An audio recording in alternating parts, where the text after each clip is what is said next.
Avant de commencer cette vidéo, je t'invite à t'abonner à ma chaîne YouTube si ce n'est pas encore déjà fait, à mettre la cloche et à te rendre sur ma page Utip si tu souhaites me soutenir. Merci. Aujourd'hui, on va parler de ça, le DBX 286S. Mais avant, il faut que je te dise un truc. 95% d'entre vous qui regardez mes vidéos ne sont pas abonnés à la chaîne. Alors abonne-toi. Comment veux-tu que je perce si personne s'abonne? Fais-moi percer. Le 286S, c'est un channel strip. En gros, c'est une tranche de console que tout le monde utilise maintenant. Enfin, du moins que tous les streamers amateurs utilisent, mais ils savent pas pourquoi. Alors, il y a clairement de meilleures alternatives. Et là, aujourd'hui, on va se focus sur un setup de streamer amateur. Donc le 286S, une carte son Focusrite. J'ai encore mon ancienne Focusrite là, juste là. Celle-là, c'est la 8i6, je crois. La plupart des gens achètent la Solo ou la 2i2, mais en soi, c'est pareil. Ça a les mêmes préamplis, la même utilisation, la même utilité. C'est pareil. Par contre, j'ai pas de microphone Shure SM7B et j'ai pas eu envie d'en acheter un pour faire cette vidéo. Donc, je vais utiliser des micros à moi. Avant de s'y mettre, petit déballage. Toujours avoir un Leatherman sur soi. C'est à ça qu'on reconnaît un bon technicien. On a ici une Schuko, un câble d'alimentation, on va dire. Une notice qu'absolument personne ne lit. D'ailleurs, vous devriez la lire quand même de temps en temps, ce serait vachement cool. Ça m'éviterait de recevoir plein de questions dont les réponses sont là-dedans. Des vis pour le raquer parce que c'est du 19 unités, donc ça tient dans un rack classique. Et enfin, ce qui nous intéresse vraiment, le 286S. On va l'ouvrir proprement parce qu'après, il faut que je le renvoie. Je vais le renvoyer parce que je ne l'ai pas acheté pour moi, j'en ai pas d'utilité. Moi, j'ai déjà un 166 XS que je t'ai déjà présenté dans une vidéo juste là. Bam, voilà la bête. Alors, il est très joli. C'est du matériel professionnel. Et donc c'est peut-être pas adapté à tous les besoins. À l'arrière, on a une sortie, un insert, une entrée, l'entrée qui peut se faire en entrée ligne ou en entrée microphone. J'ai donc installé ici un setup de streamer amateur. Ici, tu as mon PC portable que tu peux remplacer par ta grosse tour de gaming si tu veux, avec le logiciel Focusrite Control qui va permettre de venir contrôler la carte son Focusrite. Ici, c'est une Scarlett 8i6. Sur la Scarlett Solo et la Scarlett 2i2, ça ne fonctionnera pas. Ce logiciel ne les prend pas en compte, va savoir pourquoi. Donc si tu souhaites pouvoir contrôler quelques paramètres de ta carte son, investis dans une meilleure carte son. Et j'ai également ici donc le 286S de chez DBX et on va voir ensemble comment le configurer. J'ai mon casque de monitoring pour pouvoir justement monitorer ce que je fais. Monitorer, qu'est-ce que ça veut dire? C'est simplement écouter. C'est un casque BR Dynamic DT770 Pro qui est donc assez neutre, tout comme des enceintes de monitoring, bref, pour pouvoir mixer allègrement, comme on dit. On va câbler ça ensemble et on va rencontrer quelques soucis et je vais t'expliquer comment les régler. Alors ici, j'ai quelques câbles de ma fabrication personnelle puisque j'aime bien me fabriquer des câbles, ça coûte beaucoup moins cher, mais si tu veux, je te mets quelques liens dans la description pour pouvoir te procurer des câbles de assez bonne qualité. Ce câble-là est relié à mon enregistreur pour que tu puisses entendre ce que j'entends et celui-ci, c'est mon casque. Alors, je vais partir vraiment dans une installation de streamer amateur, vraiment comme la plupart des streamers installent ça. Il faut savoir que la plupart des gens achètent ce matériel parce que les gros streamers ont aussi ce matériel. Les gens veulent ressembler à leur streamer préféré et c'est une très mauvaise idée. C'est une très mauvaise idée parce que ton streamer préféré, lui, il n'est pas ingénieur du son. Donc là, j'ai un câble jack MAL TRS 635 vers un XLR MAL plutôt classique. C'est un câble symétrique. Je le branche à l'arrière du DBX 286S dans la sortie output. Il y a une seule sortie et elle est en jack. Et je vais venir brancher l'XLR juste là devant sur l'entrée de ma Focusrite. À noter que la Scarlett accepte également les câbles jack, pour preuve, ça rentre dedans sans problème. C'est une double entrée, elle fait XLR et jack. Une fois branché, qu'est-ce qui se passe? Là, on a juste branché la sortie du DBX sur l'entrée de la Focusrite, ce qui veut dire qu'on n'a pas de micro de brancher là-dessus. Donc il va falloir brancher un micro. Ici, j'ai donc mis un câble XLR, mais ça pourrait très bien fonctionner avec un autre câble jack MAL TRS symétrique. Le symétrique, qu'est-ce que c'est? C'est ça. C'est très souvent confondu avec un câble stéréo, puisque techniquement parlant, schématiquement parlant, c'est la même chose, c'est câblé de la même manière. Ce qui va faire qu'il est symétrique, ça va être si tu utilises du matériel capable de symétriser le signal. Plutôt de traiter le signal. Ce qui se passe, c'est qu'à l'intérieur, tu as un signal positif et un signal négatif qui passent à polarité inversée. Ce qui permet, si des parasites se déposent lors du trajet du signal dessus, une fois arrivé là-dedans, la polarité est réinversée et par opposition de phase, les parasites s'annulent. Donc ça, j'aurais très bien pu brancher cette fiche-là à la sortie du DBX et celle-ci à l'entrée de la Focusrite. C'est pareil, que j'utilise un XLR ou un TRS, c'est pareil, ça a la même action. Par contre, maintenant, ce qu'il va falloir faire, c'est brancher un XLR au cul de ton microphone et l'autre partie dans ton DBX 286S.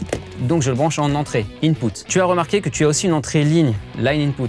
Ça, c'est généralement si tu veux rajouter des racks d'effets dessus, si tu veux rajouter une guitare par exemple ou une basse ou ce genre de choses. Donc tu peux même y brancher une DI. Mon microphone, le voilà, c'est un Aston Element. Je te l'ai déjà présenté sur la chaîne, il est là dans le i. J'ai aidé à le développer en plus. Donc je branche mon XLR ici, voilà. Et à partir de là, on va pouvoir commencer à parler dans le micro. Alors, qu'est-ce qu'il faut faire? Ce microphone, c'est un microphone à condensateur, donc il nécessite un plus 48 volts. Le plus 48 volts, tu l'as ici. Tu vois, 48V Phantom Power. On appelle ça aussi une alimentation fantôme. Donc j'appuie dessus pour l'enclencher et là, mon microphone est alimenté. On voit qu'il est alimenté parce que la petite LED violette juste là s'est allumée. Donc ça, c'est un microphone à condensateur. Et tout à l'heure, je t'ai dit que tu pouvais aussi brancher un microphone dynamique. Si tu branches un microphone dynamique, tu n'as pas besoin d'activer le 48 volts, sinon ça risque de le détériorer. Si jamais tu as acheté un SM7B, c'est un microphone dynamique, donc pas de phantom power. Quelle différence entre un condensateur statique et un microphone dynamique? Généralement, ça va se situer au gain. Le SM7B, par exemple, il est très gourmand en gain, donc il va falloir bien relever le gain. Là, je suis à mi-parcours, je suis à peu près à moins 20 décibels, entre moins 20 et moins 10. Je pourrais même pousser un petit peu plus. L'idéal, c'est voilà, de ne pas trop dépasser le moins 10. Alors, je vais faire une étape super importante. À partir de maintenant, je vais passer sur le microphone. Pour passer sur le microphone, il faut que je lève la sortie juste là, histoire de rentrer dans la carte son. Donc là, on voit qu'il y a du signal qui rentre dedans. Et logiquement, je devrais avoir du signal qui apparaît ici. Là, dans Input Setting, je vois que ça apparaît. Output Routing, ça c'est ma sortie. Moi, ce qui m'intéresse, c'est vraiment l'entrée. Là, je suis affiché en SPDIF. C'est pas ce que je veux. Moi, je vais passer sur les entrées analogues.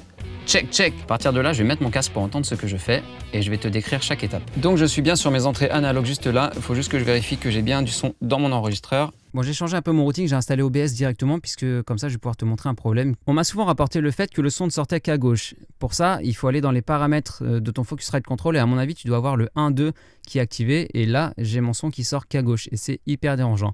En vrai, ce qu'il faut faire pour pallier à ça, il faut cliquer sur 1 et le 1, ça te le met en mono. Parce que le problème, c'est que tu es en stéréo et tu envoies un canal gauche dans de la stéréo.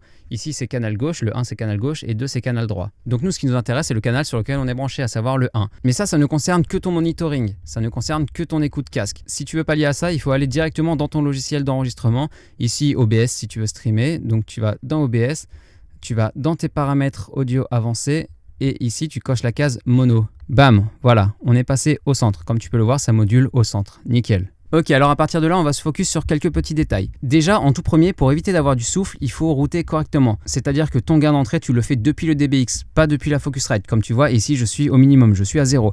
Qu'est-ce qui se passe si j'augmente celui-ci? Bon, évidemment, il faut que je compense en baissant celui-là. Voilà, là, en gros, ce que j'ai fait, c'est que j'ai pas touché à ce gain-là, je l'ai mis à 0, vraiment au minimum. Et celui de la Focusrite, je l'ai levé. Et on entend du souffle. Tout simplement parce que les préamps de la Focusrite sont pas terribles comparés aux préamps du DBX. Surtout, ne pousse pas le gain trop fort parce que sinon tu risques de saturer et comme tu peux l'entendre, c'est vraiment dégueulasse. Donc je me remets comme j'étais, voilà. On va tâcher de moduler toujours dans le moins 10, rarement dans le 0. Maintenant, autre chose intéressante, mon micro est très basseux, comme tu peux l'entendre, il a beaucoup de basses fréquences. Et ben ça tombe bien parce qu'ici on a un high pass ou low cut ou coupe bas. Il y a plusieurs appellations et c'est un coupe bas à 80 Hz. Donc ça va couper si j'appuie tout ce qu'il y a en dessous de 80 Hz. C'est pas une coupure nette, c'est forcément une pente douce, mais c'est quand même beaucoup plus agréable. À partir de là, on arrive dans des paramètres très intéressants. Ça, c'était la partie préampli. Maintenant, on va arriver sur le bypass. Le bypass, c'est quoi? Le bypass, ça permet au signal qui rentre dans ton processeur d'être contourné, enfin de contourner tout le rack d'effets. C'est-à-dire que là, pour le moment, c'est pas utile. Je vais te le montrer un peu plus tard. Mais en gros, ça permet de désactiver les effets. Donc, on va voir ça à la fin, une fois qu'on aura rajouté les effets. On a le compresseur. Le compresseur, c'est peut-être la partie la plus importante de cet outil. Et c'est ce que tu risques d'avoir énormément besoin. Parce que tu as entendu tout à l'heure, on a saturé. Le compresseur va te permettre de ne pas saturer, ou du moins de moins saturer. Le compresseur, ce qu'il va faire, c'est qu'il va prendre ton signal et il va le tasser. Il va réduire tout le signal qui dépasse le seuil que tu lui as donné. Et il va le réduire sur un ratio bien précis. Le problème de ce compresseur-là, c'est que tu peux rien régler dessus. Tu as 3 fois rien comme option. C'est un compresseur opto, donc il a déjà ses paramètres prédéfinis. Je crois que les optos, c'est... ils compressent avec un ratio de 3:1 ou 4:1, un truc comme ça. Je crois que c'est 3:1. Et en plus, c'est indiqué n'importe comment. Il y a marqué drive et density, c'est n'importe quoi. En général, on a d'autres appellations beaucoup plus communes. Sur un compresseur, en général, tu retrouves également l'attaque et la release. Et c'est ce qui va définir un petit peu la couleur de ton son. C'est ce qui va permettre de régler précisément ton compresseur. Ici, c'est vraiment quelque chose de très à l'arrache. Donc ton drive, c'est un peu ton input gain. On va tenter un réglage de compression. Check, check, check, check, check. Test et check, check, check. Là, j'ai vraiment poussé. Check, check, check, test. Density, ça va être ton temps de relâchement. Ça va être un relâchement plus ou moins rapide. Plus tu te décales à droite, plus ça va relâcher rapidement. Plus tu seras sur la gauche, plus ça va mettre du temps à relâcher. Exemple, hop, 1, 2, 3, 4, 5, 6, 7. Ouais, ça met à peu près entre 5 à 7 secondes avant de revenir à un signal normal. Moi, j'aime bien quand ma compression est clean. Voilà, là, c'est assez rapide. Check, check. Ok, comme tu peux l'entendre, là, si je surcompresse, je ne sature plus. Par contre, là, je suis en compression infinie. Donc ça écrase constamment le signal. Et comme tu peux l'entendre, ça relève tous les bruits de fond. Donc surtout, ne fais jamais ça. En même temps, je suis sur une compression très rapide. Donc en gros, ça compresse et ça relève le bruit de fond en même temps.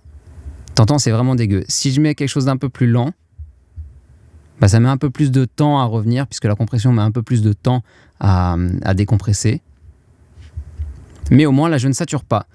Et check, test. Tu vois, je peux gueuler, ça compresse vraiment. Hop. Par contre, je vais pas pousser ça. Check. Voilà, l'idéal, c'est vraiment d'avoir un bon réglage. J'essaye de me fier un petit peu à ce que j'ai ici. Je vois que de temps en temps, je tape dans le rouge. C'est de l'écrêtement numérique. Donc, je sais pas si sur OBS, ça va saturer. En tout cas, moi, dans mon retour direct de la Scarlett, je ne sature pas. Alors après, on a le DSR. Le DSR, qu'est-ce que c'est? Ça va être les sifflantes. Ce genre de truc-là. Ça, c'est quelque chose qu'il ne faut pas régler à la légère.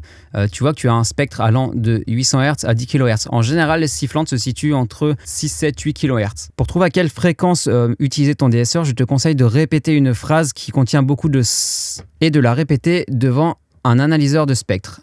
Ça, c'est une application que j'ai sur mon téléphone. Tu peux chercher n'importe quel analyseur de spectre. Ma phrase, c'est « S'il suffisait de s'armer de patience, ce serait sûrement plus simple. » Voilà, donc là, tu vois que dans le haut du spectre, ça travaille. Je peux activer un peak hold qui va permettre de fixer les endroits où ça dépasse, les endroits où il y a un pic. S'il suffisait de s'armer de patience, ce serait sûrement plus simple. S'il suffisait de s'armer de patience, ce serait sûrement plus simple. N'hésite pas à accentuer tes S, vraiment pour cibler la fréquence. S'il suffisait de s'armer de patience, ce serait vraiment plus simple. Hop, donc ma fréquence, c'est à peu près 8,2 kHz. 8,1, 8,2. Je règle mon DSR ici sur le 8, un petit peu plus loin, genre 8,1. Et mon threshold, en gros, ça va être pareil que le compresseur, le seuil de détection, et c'est ce qui va permettre de réduire les sibilances. Tu vois comme ça atténue. Alors évidemment, il ne faut pas trop le pousser, sinon tu parles comme si tu avais un cheveu sur la langue. S'il suffisait de s'armer de patience, ce serait sûrement plus simple. Je le mets à la moitié. S'il suffisait de s'armer de patience, ce serait sûrement plus simple. Je le mets à un quart. S'il suffisait de s'armer de patience, là tu vois, ça détecte plus du tout parce que je suis trop bas. Je relève un peu. S'il suffisait de s'armer de patience, ce serait sûrement plus simple. Je relève un peu. Vraiment, il faut faire des tests jusqu'à trouver le juste milieu. S'il suffisait de s'armer de patience, ce serait sûrement plus simple. Là, ça me paraît plutôt correct. Ça siffle pas trop. Le enhancer, maintenant, le enhancer, c'est un égaliseur de bandes. Ça va être les basses fréquences, le LF Detail, Low Frequency Detail, et le HF, haute fréquence, High Frequency Detail. Donc là, je peux booster mes basses fréquences. Donc là, tu constates, lorsque je parle, que mes basses fréquences sont beaucoup plus hautes. Alors, forcément, plus tu vas lever les fréquences, surtout les basses fréquences, plus tu risqueras de saturer. Donc là, il va falloir que tu reviennes dans ton compresseur, histoire de compresser un petit peu plus. D'ailleurs, je ne sais pas si sur le 286S, tout est lié ou si c'est une chaîne, parce que là, j'entends toujours de la saturation. Donc là, mon enhancer ne me plaît pas du tout. Et le HF, hop, on va rajouter un petit peu de clarté. Putain, c'est vraiment très puissant. Franchement, le 286S, il n'est pas si terrible que ça. Alors évidemment, c'est un truc à faire au poil de cul près, tu vois. Il faut vraiment trouver le réglage qui te convienne sans trop pousser les détails. L'expander gate, le gate, en gros, c'est une porte. Tu vas lui donner un seuil et lorsque ton signal dépassera ce seuil, la porte va s'ouvrir et va laisser passer le son. Dès que ce sera en dessous, ça va se refermer. On le voit ici, ça laisse constamment passer le signal. On est dans le plus vert. Lorsqu'on sera dans le négatif en rouge, c'est que le signal ne passera plus. Donc, on va venir régler un ratio déjà assez énorme juste pour exagérer le truc. Et je vais lever progressivement et tu vas avoir, lorsque je parle, au bout d'un moment, ça va commencer à couper. Là, ça commence déjà à saccader. Et voilà. Check, check, check, check. Et si je parle un peu plus fort, bah du coup, le signal repasse. Voilà, donc je vais le baisser un petit peu. En fait, c'est utile pour couper tes bruits de fond. Puisque tu vois, lorsque tu t'arrêtes de parler, il n'y a plus de signal qui passe et du coup, ça coupe. Donc, c'est assez utile. Maintenant, on va utiliser le bypass. Le bypass, comme je t'ai dit, c'est pour contourner les effets. Hop là. Là, je suis de retour sur mes effets d'origine. Tu vois que tout ça, ça continue de traiter encore, mais que le bypass est activé. Si je redésactive le bypass, hop, on repasse sur mes effets traités. Voilà, très bien. Et enfin ici, tu as ta sortie, histoire de régler donc ton volume de sortie pour ne pas saturer sur l'ordinateur. C'est peut-être ce que j'aurais dû faire depuis le début. Là, je sais pas, je suis en retour direct sur la Scarlett, mais je sais pas ce que ça donne dans l'ordinateur. Si ça se trouve, tu as eu du son saturé pendant tout le long. Personnellement, ça me ferait pas très plaisir. Donc tu vois, vraiment, si tu fais les choses correctement, tu peux avoir un bon son. Seulement, ça prend un petit peu de temps. Il faut que tu fasses tes réglages toi-même. Maintenant, on va se focus vite fait sur la carte son Focusrite. Sur celle-ci, sur cette génération, j'ai pas les boutons dedans. Tout se traite à l'intérieur du logiciel lui-même. Il y a certaines prochaine chose que tu dois savoir, c'est que ta tranche de console, là, ton DBX, ça peut aussi ne te servir à rien. Si tu as juste besoin d'un préamp, tu peux utiliser ta carte son. Tu n'as pas besoin de ça. Tu peux brancher ton microphone directement sur ta carte son. Ça, c'est vraiment si tu veux processer ton signal. C'est vraiment si tu veux utiliser un compresseur, un DSR, un enhancer, un gate. Et voilà, c'est tout. Mais tu peux aussi te brancher directement dans la Focusrite, comme je te l'ai dit. Si jamais tu es sur une entrée microphone, ça va. Si jamais tu branches un instrument, tu peux venir cocher la case ici, instrument. C'est une histoire d'impédance, c'est électrique. Je vais bypasser les effets. Donc là, on est dans le son brut qui passe dans la Focusrite et tu vois ici qu'il y a un petit truc R. R, c'est pour venir ajouter des hautes fréquences, pour venir ajouter de l'air entre guillemets. C'est un petit peu ce que fait ici le HF Detail. Hop, et donc là, si je parle, tu vois que le petit R ici s'est allumé et tu entends qu'il y a un peu plus d'air dans ma voix. Tu entends qu'il y a un peu plus de haute fréquence. Si je le désactive, on retourne sur quelque chose de plus rond. Il y a également un pad d'atténuation. Je ne sais plus s'il est de 20 ou 30 décibels. On va tester ça tout de suite. Bam, là je parle.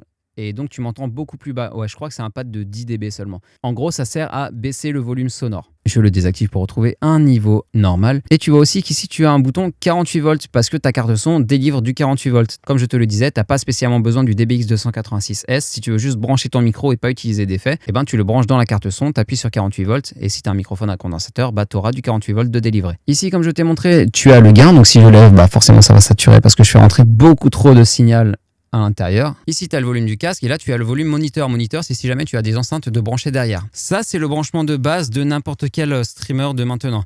Par contre, ce qui est conseillé, tu vois, derrière la Focusrite, tu as des entrées lignes. En tout cas, derrière ce modèle, tu as des entrées lignes. Moi, je te conseille de brancher la sortie de ton DBX dans les entrées lignes qui sont derrière. Ne te focus pas sur ça. Par contre, tu ne pourras pas faire le volume. Le volume, tu le feras uniquement avec ton DBX. En résumé, c'est un très très bon outil, mais il faut savoir quelle utilisation tu vas en faire. Franchement, pour du stream, ça passe, mais il y a mieux. C'est plutôt du matériel à utiliser en studio si tu veux faire du chant, si tu veux faire du rap, si tu veux enregistrer des instruments, ce genre de choses. C'est du matériel très abordable, c'est professionnel, mais on va dire c'est le bas de gamme du professionnel. Et c'est surtout du matériel analogique, donc qui dit analogique dit souffle, forcément, tu auras du souffle avec. Si tu cherches une meilleure alternative, tu peux toujours te tourner vers les consoles de mixage numérique ou vers les produits type Go XLR ou le Zoom P8 par exemple. Allez, moi je te dis à la prochaine pour un nouveau test. Oublie pas de t'abonner, c'était Skyarm, ciao!